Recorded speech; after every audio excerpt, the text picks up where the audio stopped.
घर में सुख शांति समृद्धि के लिए ये खास बातें जरूर ध्यान रखें।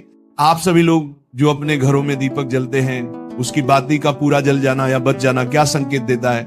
आपके जैसे कि दीपावली व्रत और अन्य धार्मिक अनुष्ठानों में दीपक जलाने से जुड़ी है क्या? जब आप दीपक जलाते हैं तो वो आपके जीवन में कौन से संकेत दे रहा है? क्या आपकी दीपक की बाती पूरी तरह से जल जाती है या वह अधजली रह जाती है?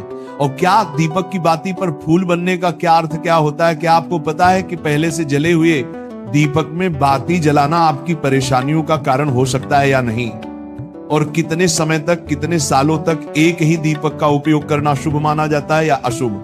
जब हम पूजा करते हैं तो हमारा दीपक कभी कभी अचानक से बुझ जाता है, और कभी कभी ऐसा होता है कि हमारी पूजा होने के बाद हम उस दीपक को भगवान के सामने जलता छोड़ देते हैं, लेकिन कुछ समय के बाद में दीपक खुद बखुदा जली बाती और घी बचा रह जाता है। और कभी कभी तो हमारे दीपक की बाती पूरी जल जाती है और उसमें फूल भी बन जाता है। अगर हमारे दीपक की बाती में फूल बन रहा है तो इसका सीधा सा मतलब है कि भगवान ने हमारी प्रार्थना को स्वीकार कर लिया है और वह हमारी पूजा से प्रसन्न है। इसका संकेत वह बाती में बने इस फूल के माध्यम से देते हैं। अगर आपके घर में दिव्य शक्तियां मौजूद हैं और आपके साथ साथ वह भी ईश्वर की पूजा में अपना ध्यान रखती हैं, तो आपकी दीपक की बाती में एक से ज्यादा फूल बनते हैं। और कभी कभी साथ ही किसी भी देवी देवता का रूप भी दिखने लगता है। तो अगर आपके दीपक की बाती में फूल बन रहा है तो आप सच में बहुत भाग्यशाली हैं। भक्तों, अगर आप पहले से जले हुए दीपक में अपनी बाती रखकर जलाते हैं तो ऐसा करने से दुर्भाग्य आपका पीछा कभी नहीं छोड़ता है। अगर दीपक में पहले से जली हुई बाती की राख या फिर रुई और कालिक है और आपने अपनी बाती इसमें रखकर जला दी, तो ऐसा करने से भगवान आपसे प्रसन्न होने की बजाय नाराज हो जाते हैं और आपको इसके बहुत ही भयानक परिणाम देखने को मिलते हैं।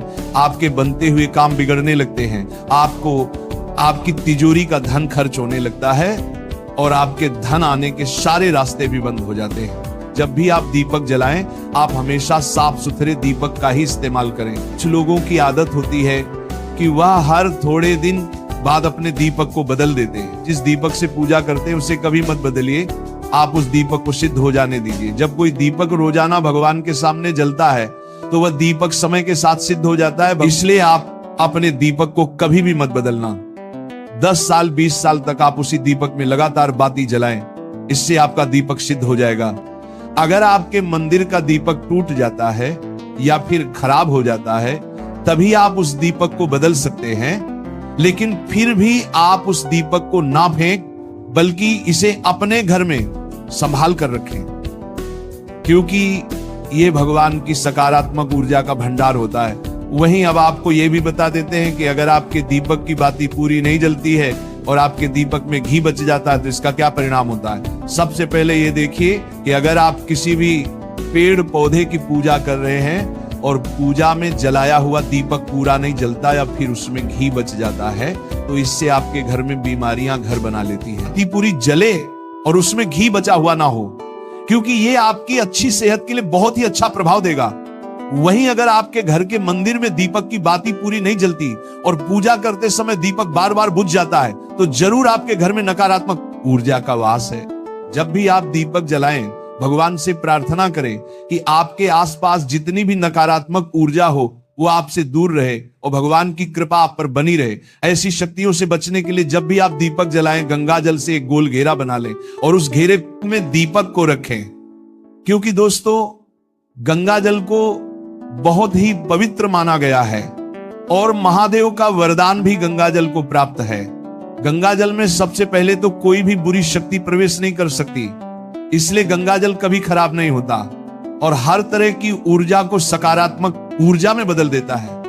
अगर आप गंगा जल से बने गोल घेरे में दीपक को रखेंगे तो ये आपकी पूजा में किसी भी शक्ति को बाधा नहीं बनने देगा और कोई भी नकारात्मक शक्ति आपके दीपक को बुझा नहीं पाएगी।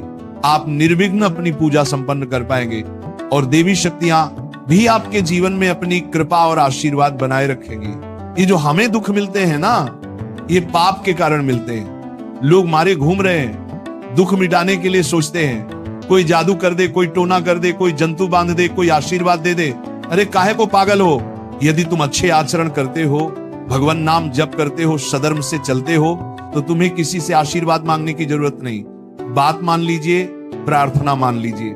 दिखावे में लाखों लोग अपने जीवन को नष्ट करने के लिए तैयार हैं। ये माया का ही तो दिखावा है जिसमें जन्म के जन्म हमारे नष्ट होते जा रहे हैं। सत्य मार्ग को क्यों नहीं पकड़ते हो?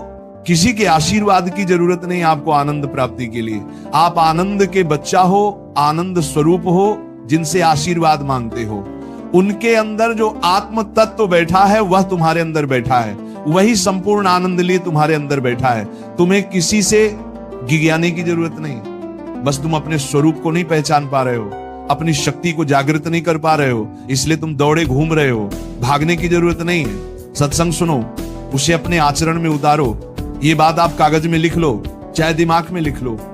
जब तक आपके आचरण शुद्ध नहीं होंगे, जब तक आप भजन नहीं करोगे, जब तक आप दूसरों को सुख नहीं दोगे, मन वचन कर्म से किसी को भी दुख नहीं पहुंचाना, तब तक आप भाग्य यहां से लेकर ब्रह्मलोक तक अगर आपको सुख मिल जाए तो बता देना, आ ब्रह्मभान लोक पुनरावर्तन अर्जुन, यहां सुख मिलने वाला है।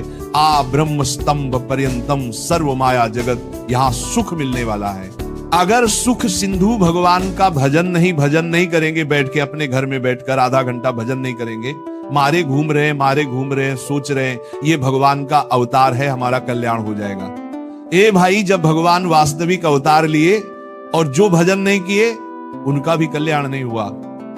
भगवान के अवतार के समय हम भी रहे होंगे, कहीं ना कहीं किसी जीव जंतु के कल्याण हुआ क्या? अब भजन करोगे तो कल्याण हो जाएगा। हमारी बात मान लो।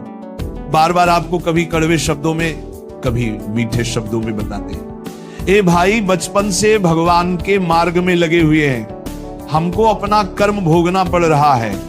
जो शरीर रचना के समय रचा गया था वो सुखद या दुखद कर्म भोगना पड़। रामकृष्ण परमहंस जी के कैंसर था, भाई जी हनुमान प्रसाद पोदार जी के उदर में कैंसर था। बड़े बड़े महापुरुषों को भोगना पड़ा, तो प्रारब्ध को भोग लो। ये भोगने की सामर्थ्य नाम जप से आ जाएगी, और नाम जप करके जन्म मरण के चक्र से मुक्त हो जाओ। मान लो मेरी बात। क्या वृंदावन की परम पावन रज से बढ़कर त्रिभुवन में कोई रज है? इस रज में बैठकर तुम्हें आनंद नहीं मिल रहा तो कहां मिलेगा तुम्हें? क्या भगवान नाम से बढ़कर कोई अमोघ शक्ति है जो भगवान को अधीन कर सके?